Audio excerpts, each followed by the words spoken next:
Chào quý vị, buổi hội thảo hôm nay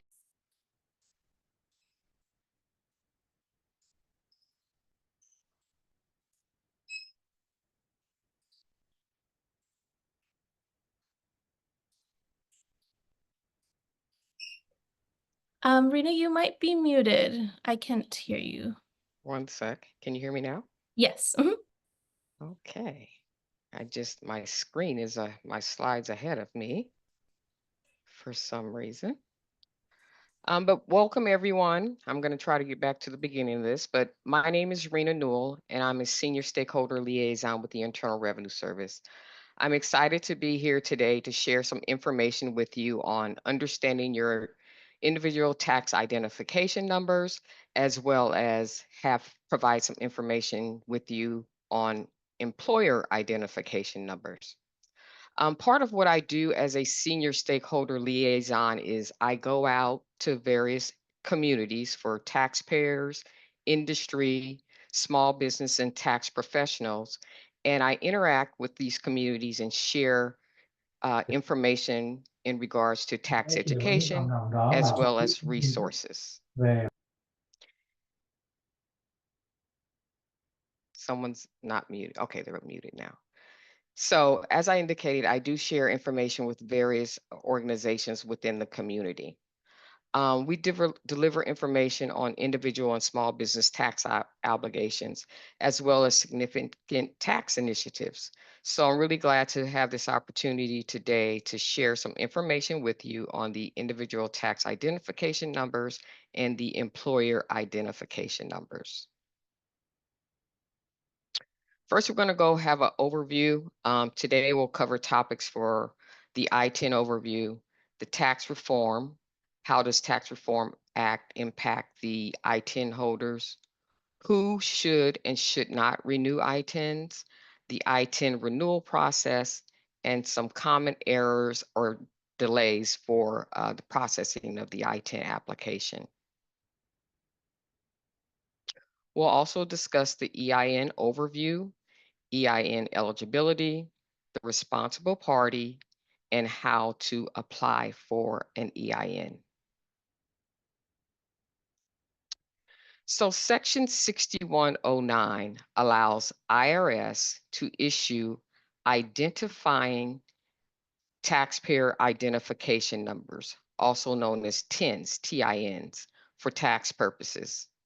Generally, a taxpayer identification number is a Social Security number.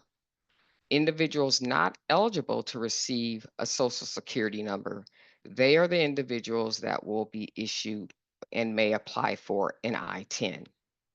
Now, I-10 is a 9-digit number used by the IRS, and it's formatted just like a Social Security number.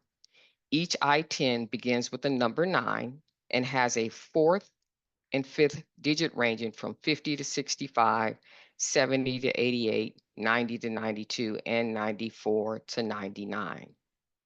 I-10s are for U.S. federal tax purposes only and are issued to individuals who have a U.S. filing or reporting requirement and are not eligible to obtain a Social Security number from the Social Security Administration.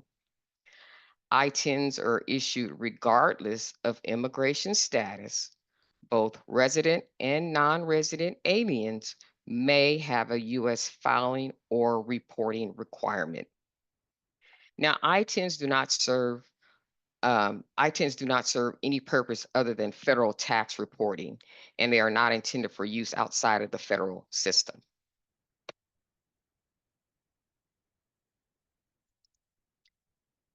So I-10s basically help individuals comply with the U.S. tax laws and encourages voluntary compliance.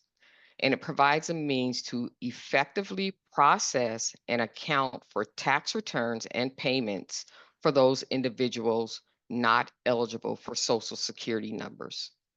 Now, when an I-10 holder receives a Social Security number, they should immediately notify the IRS so we can merge that Social Security number and the I-10 number into one account. An I-10, again, does not make you eligible to work in the United States. And I want to be very clear with that. Having an I-10 does not make you eligible to work in the United States. I-10s are issued regardless of your immigration status, and they do not change your immigration status.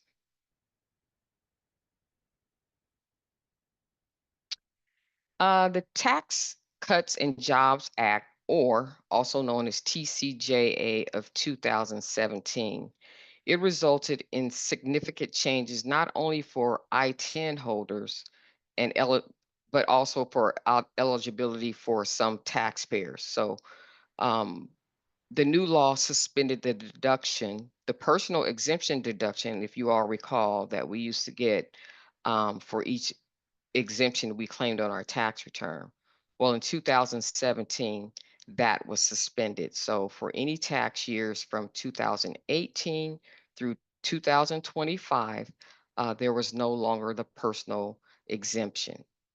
Now, how that impacted the I-10, as a result, the spouses and the dependents, they are not eligible for an I-10 or to renew an I-10 unless they are claimed as a dependent, or let me rephrase that, unless they're claimed for an allowable tax credit or they file their own federal tax return. So the individual must be listed on the attached U.S. federal tax return with the appropriate schedule or form that applies to the allowable tax credit.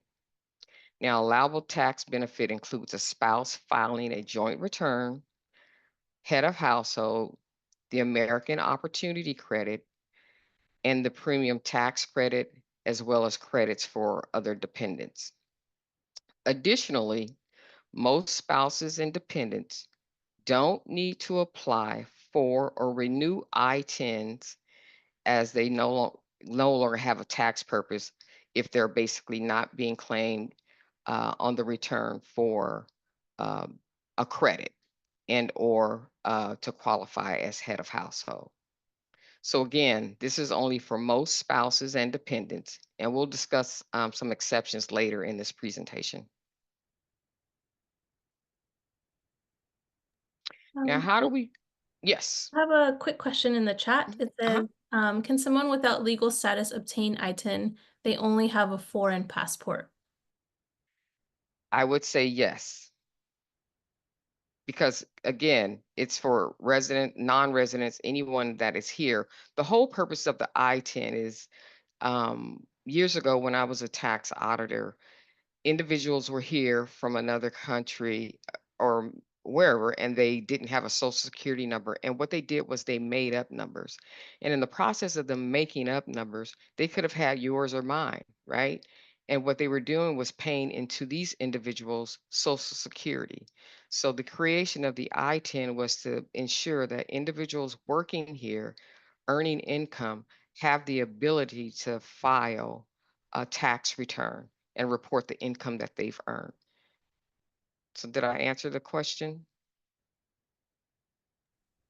I think so. I'll see if there's any follow-up in the chat. Okay, thanks.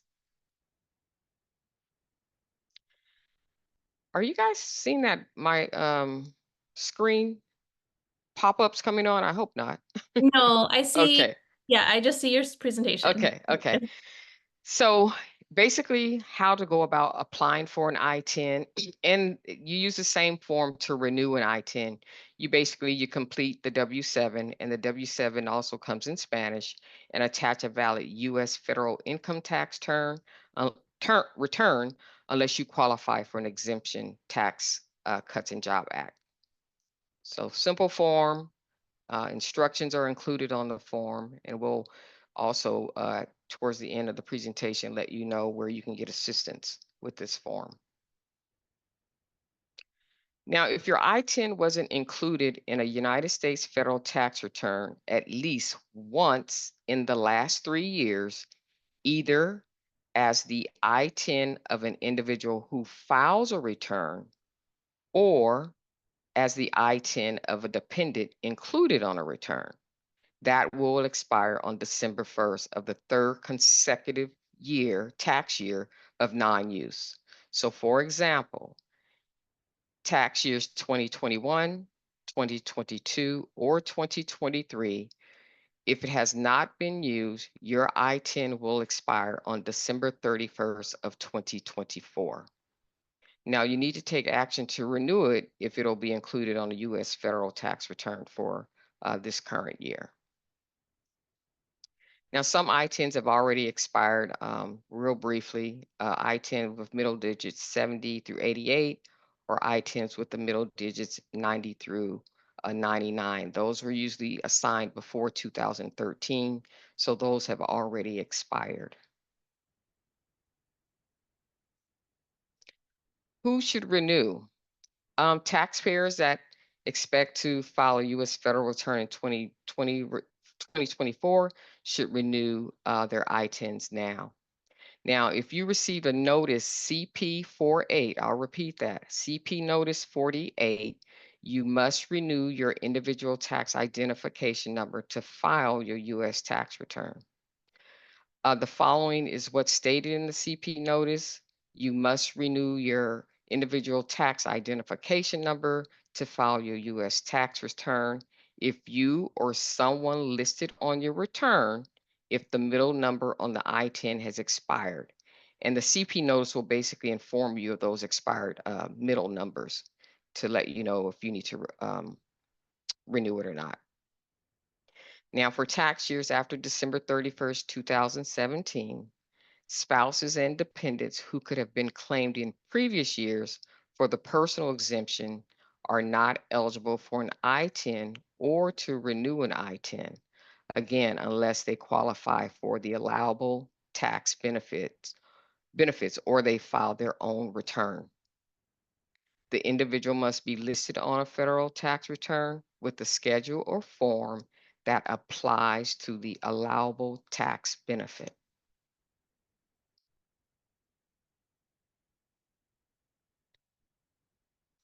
Now, taxpayers who don't need to file a return, or in the case of a spouse or a dependent who will not be included on a U.S. federal tax return in 2024, they would not need to file.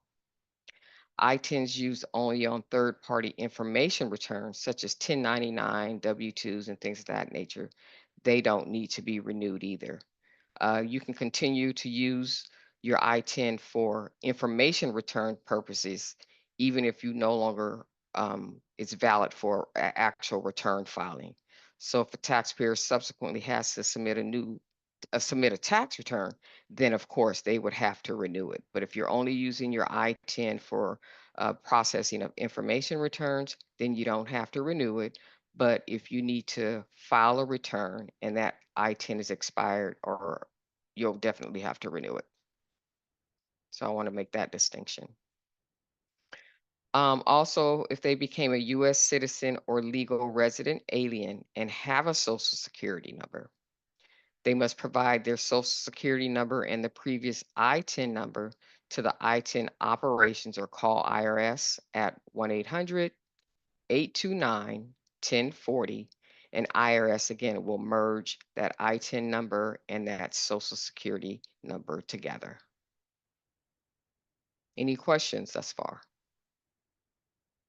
Okay. There was a quick question about where to apply in person. That's coming up in the slide as well. Okay, sounds good. No worries. Okay. For 2018 again through 2025, and if you all know, we're approaching the 2025 year, so we'll see what happens.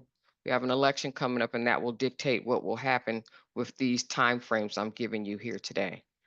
For 2018 through 2025, spouses and dependents, including those residing outside of the U.S., who would have been claimed for a personal exemption, should not renew ITINs this year unless they are filing their own return, or ITINs for spouse and independents for tax years after December 31st, 2017.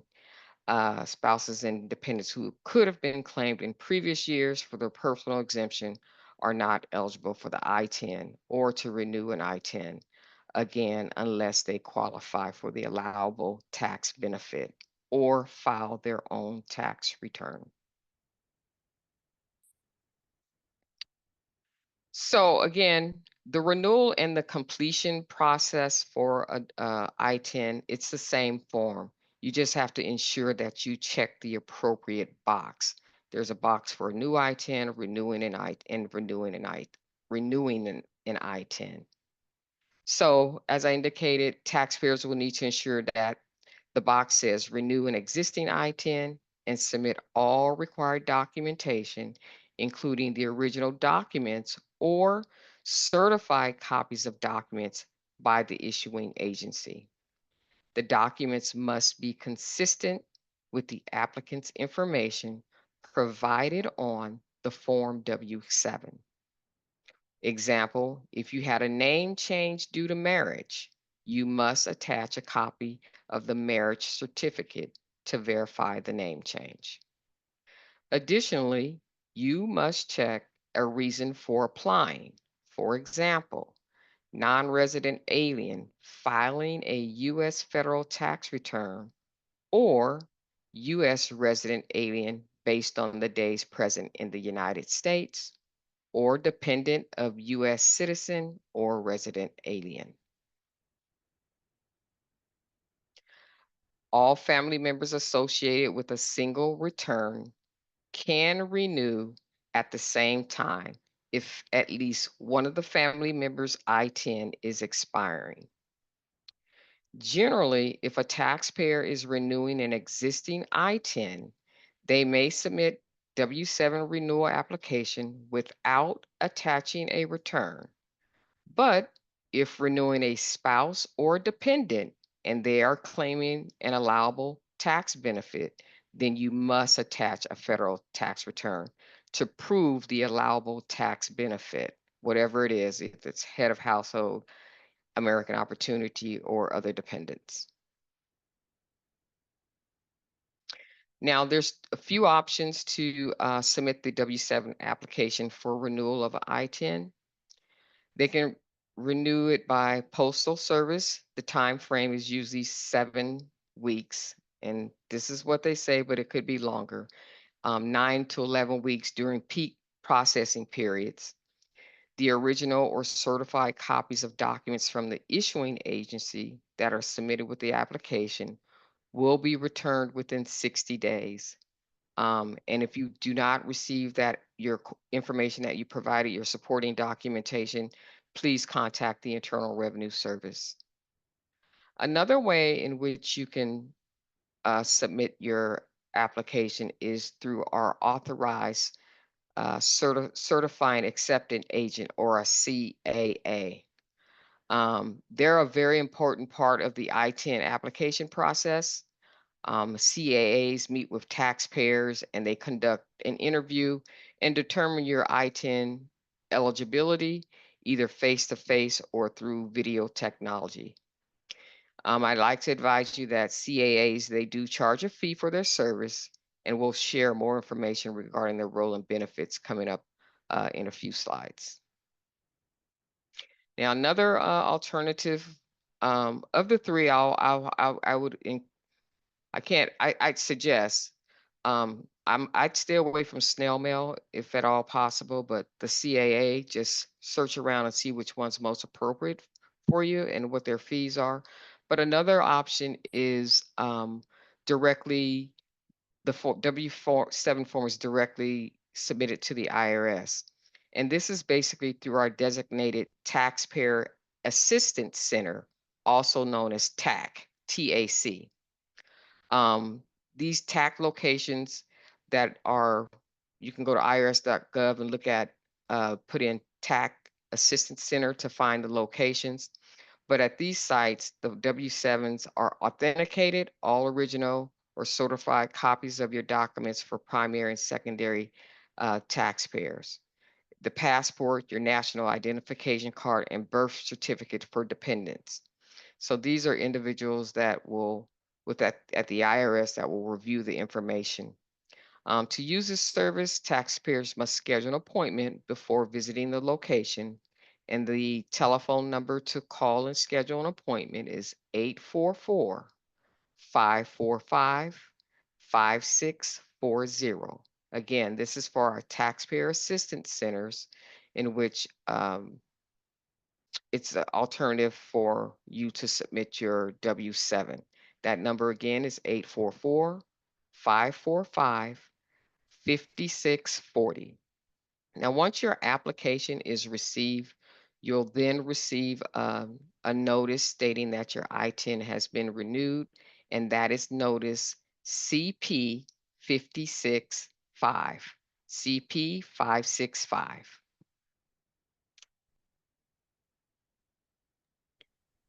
Rena, we did have a question that says in the chat, can my husband claim me as dependent with ITIN number only? Can your husband claim you as a dependent with ITIN number only? I'm not sure, what does he mean? If he has an ITIN and she has an ITIN?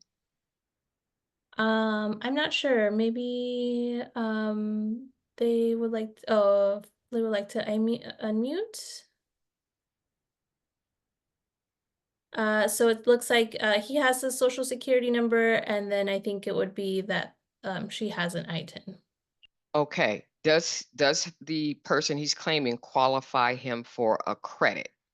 Because remember, if it qualifies him for a head of household, an allowable credit, child tax credit, American Opportunity Credit. So that individual can be claimed if in fact they will qualify them for a credit.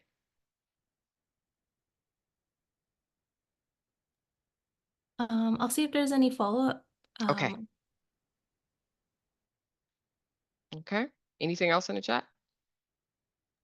That's it for now. Okay. So then we'll talk about now some common errors that causes delays for processing of the W-7. Some of the errors are basically the W-7 box is not checked. An example is a reason C, a U.S. resident alien who is based on days present in the United States filing a tax return, not required to attach a return when renewing, but must check the reason for applying. So basically, ensure that the proper box is checked depending on each individual situation. Another reason is a reason B. Box B was checked, but it should have been a box C. The non-resident alien using a federal tax return, filing a federal tax return must provide a complete foreign address on line 3. If the applicant no longer has a foreign address due to relocation to the United States, they may be a resident alien for tax purposes based on the number of days present in the US. So make sure that you pay really good attention to the box for your, that you properly check for your own situation. Another issue is not submitting the required or original identification documents or certified copies from the issuing agency with the renewing W-7. Some examples of the documentation is passport, birth certificate, driver's license. Now, passports without a date of entry for a dependence. Only a passport with a U.S. entry date is acceptable as a standalone identification document for some dependents. Now, dependents of the U.S. military personnel stationed overseas, they're exempt from that policy. So make sure you have documentation, as we've stated earlier, for name change, for a marriage or divorce. Make sure you have documentation to prove residency.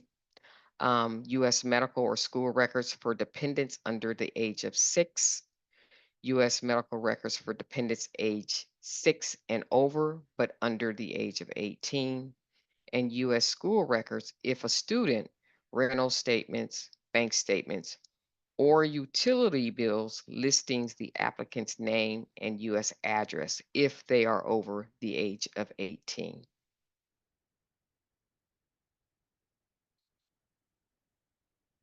So some additional delays.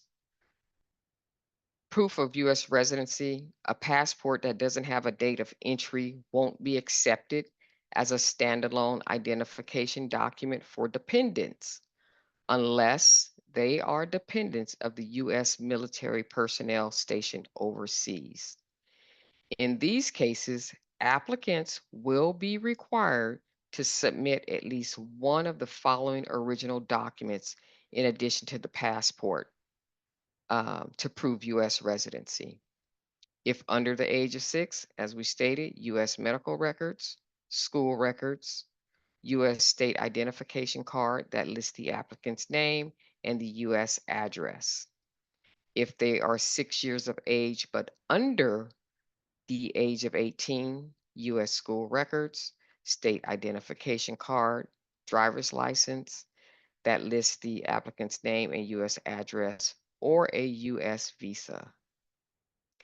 18-year-old or older, a U.S. card, rental statement from a U.S. property, a utility bill for the U.S. property, a bank statement, a U.S. state identification card, or a driver's license that lists the applicant's name and U.S. address.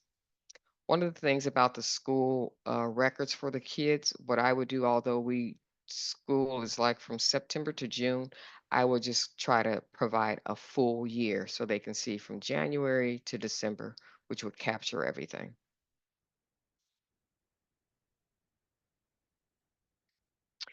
Now, I talked earlier about certifying acceptant agents, also known as CAAs.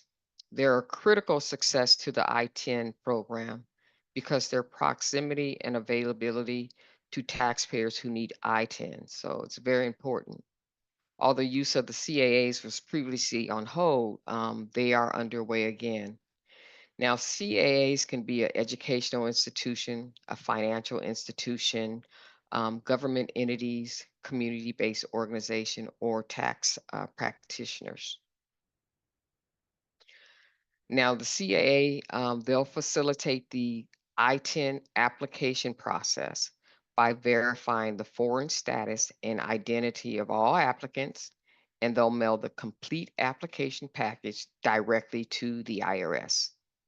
Now, this will allow the taxpayers to keep their original documents, so there's no need, no concern about anything getting lost. So they'll keep their original documents instead of submitting them to IRS. The CAAs must have the original or certified copy of the documents during the interview to authenticate the documents. And the CAAs can also authenticate all acceptable ITIN documents for primary and secondary taxpayers, except for the foreign military card. For dependents, CAAs can only authenticate passports and birth certificates. All other documents must be an original or certified copy from the issuing agency. CAAs can facilitate the ITIN by completing and submitting the W-7s with the required documents to the IRS. So as I indicated, they're a great source, but do your research and call around and have a conversation with them if this is something that you'd like to consider. Now, this covers the section that I'm going to talk about for ITINs. If there's any questions that we have that I can address before we go into the employer identification numbers.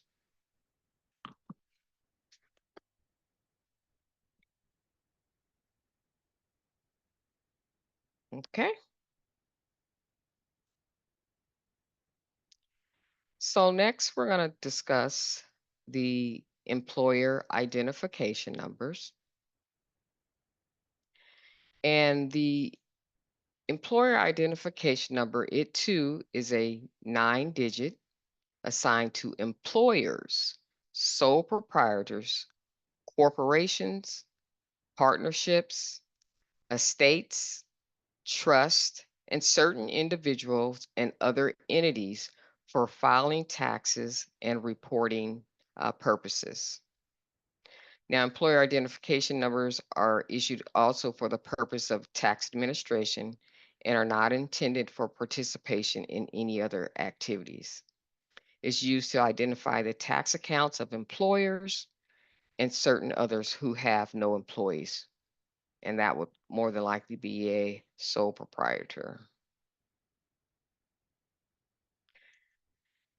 You may apply for an EIN online if your principal business is located in the United States or U.S. territories.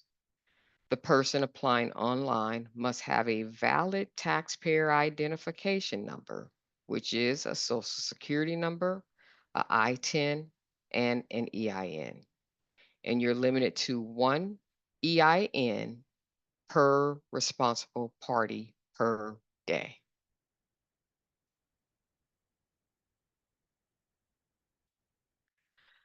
Now, the person identified as the responsible party should have a level of control or entitlement to the funds or asset in the entity that, as a practical matter, enables that person to directly or indirectly control, manage, or direct the entity and the disposition of its funds and assets.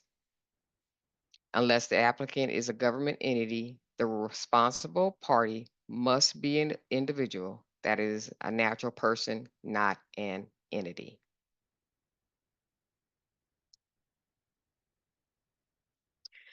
The internet has a very easy process to request the EIN.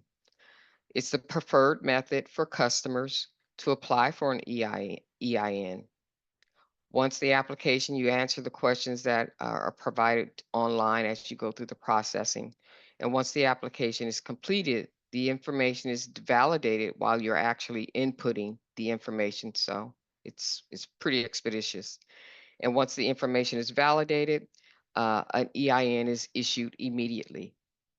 The online process is available for all entities whose principal business, office or agency, or legal residence is located in the United States. Now, there's also the fax process. If a taxpayer's fax number is provided, they will be faxed an EIN within 4 business days. The processing time frame for EIN application received by mail is 4 weeks. So you must ensure that the form SS4 contains all the required information. And if it's determined that the entity needs a new EIN, one will be assigned using the appropriate procedures for entity type and mailed to the taxpayer. And to find out more information on Form SS4, you can go to www.irs, where to file your taxes for Form SS4. We did have a question, Rena. Sure. Is there a fee to apply for an EIN? No, there is not.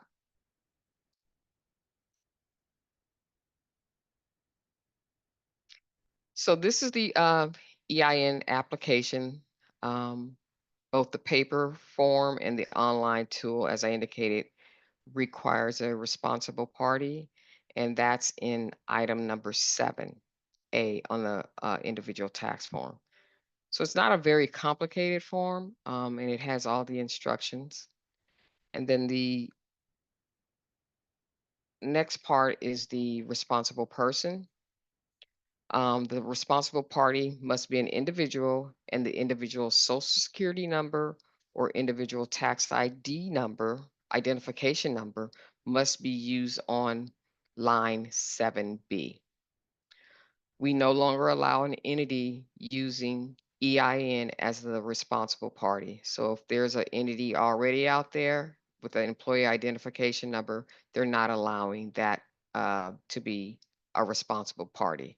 So a corporation can no longer be can no longer be named on line 7A. and its EIN used on 7B to obtain an EIN for a subsidiary.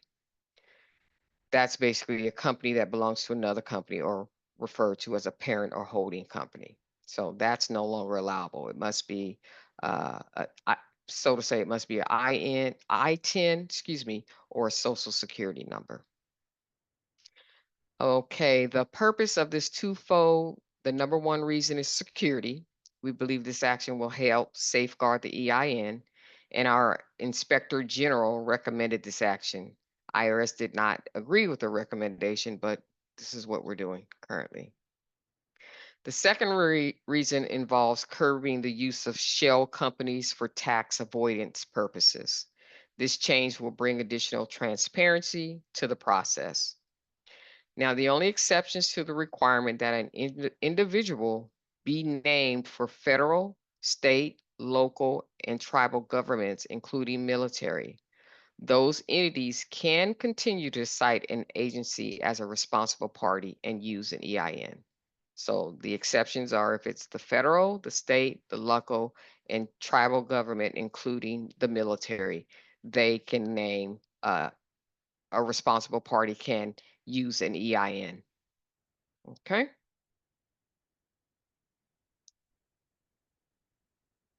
And this is basically the web page for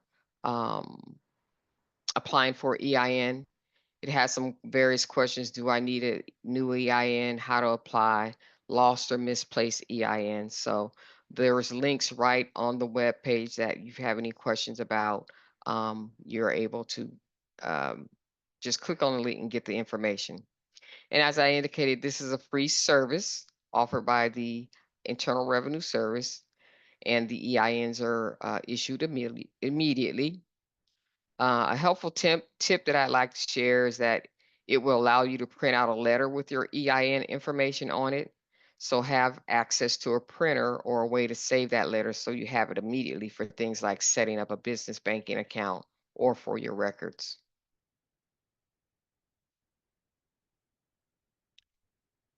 Next, I have basically some resources for you for the ITINs. www.irs.gov/ITIN. There's also some frequently asked questions.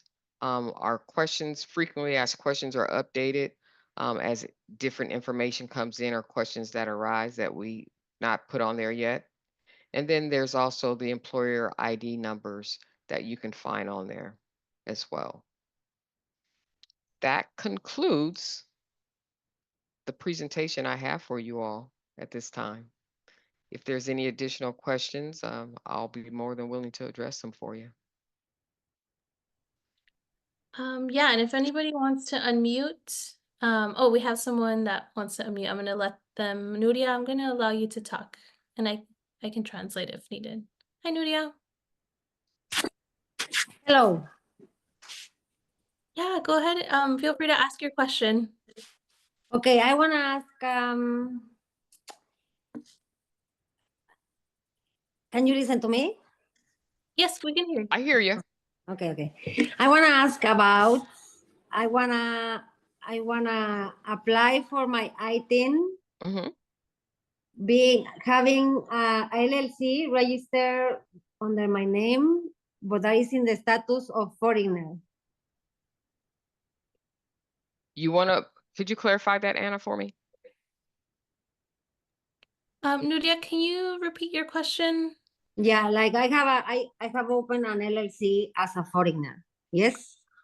Mm-hmm. Oh. So then the LLC brings an EIN, and then I have to apply for the ITIN. My question is if you know how it's gonna be this process, and if it has a cost. So let me restate what I think I heard and clarify it for me. You currently have a LLC with an EIN number? Yeah, the EIN is coming, but the LLC is already registered on the state of California. So it's registered with the state of California, and you're waiting to get your EIN from IRS, the federal government. Exactly. but you do not have an ITIN. Exactly. So your two things. The EIN is a entity, right? It's a separate entity. It's a business type, right? So if you can you could have a LLC or you could have a corporation, but each entity type has to have a EIN number. So it sounds to me as if you've already applied for your LLC and you're waiting for the Internal Revenue Service to provide you with the EIN. The LLC is a separate entity from you individually. Now, what you have to do is you have to apply for your ITIN for you individually. So you're able to file your tax returns up under the ITIN. Oh, okay, so ITIN is individual. Yes, ITIN is individual. The EIN is for businesses or entities, any type of entity or business structure, whether it's if you have employees or whether you're a sole proprietor, you can get an EIN too. But for clarification purposes for you, you cannot use the EIN that you've applied for your business as your own your individual social security number or ITIN number. So don't file anything that you do with the business, any income or expenses that has to do with the business, you use that EIN that you're waiting for. But you have to apply for a ITIN for you individually. So you can file your individual taxes. And I want to make that distinction because it's still you, but it's different types. You have an individual tax return and you'll have a business tax return of some nature, whether it's a LLC, corporation, whatever. Mm. Okay. Did I Mm. kind of clarify that for you? So Yeah, you still need to apply for an ITIN. okay. And then if you have the status of a foreigner owning an LLC in United States, how you get your ITIN? You know what? I have a question about that too, because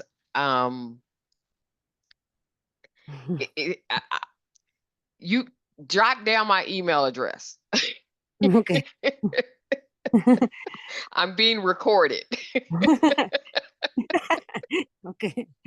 Okay, I understand what you're saying, but Okay. feel free, everyone, if you all have a question, if you need clarification, I don't have a problem. Just reach out to me. So definitely take down my contact information. Okay, thank you. You're welcome. Rena, do you know if there's any, it sounds like there's someone in chat asking about getting some support on getting an ITIN. Is there any like office hours or anything like that where folks can sign up?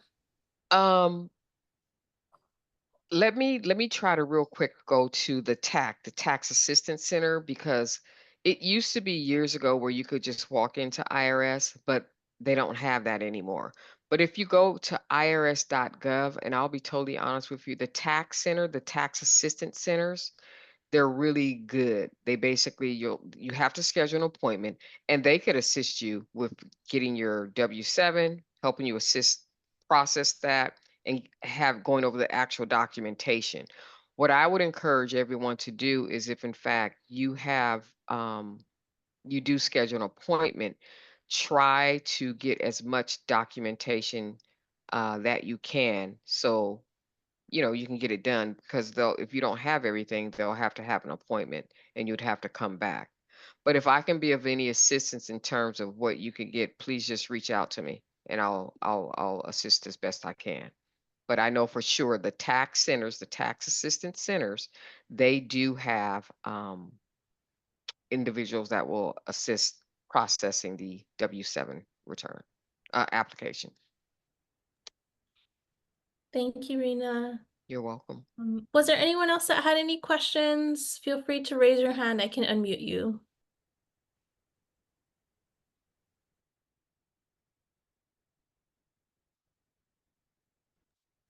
Don't be shy. Don't be shy. I sent your contact information, Rena, through the chat. Okay. Feel free to copy that down, folks, if you need it. Oh, we actually do have someone. Nuria, I have another question. I will go ahead, Nuria. Well, I'm feeling pushed by asking questions. Thank you for having that space. Bueno, another thing is like, I'm sorry. This SS4 form is to fill out the business tax return annually, yes? No. Oh. The SS4 form is to apply for employer identification number. Okay. Okay. And then The form 1040 is for individual taxes. That's the one that you would use your social security number on or your ITIN number. Okay. And then these reports are annually, yes? The 1040 is annually, and your business returns are annually. And you know when? Your 1040 is due April 15th. So we're in 2024. Your 2024 return will be filed on or before April 15th of 2025. So the 2024 return is due April 15th of 2025. Super. Okay? Super. Thank you very much. You're welcome.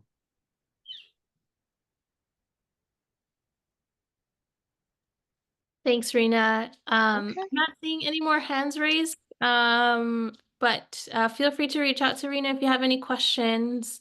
We also have still some clinic spots available. So these are 1-hour consultations with attorneys.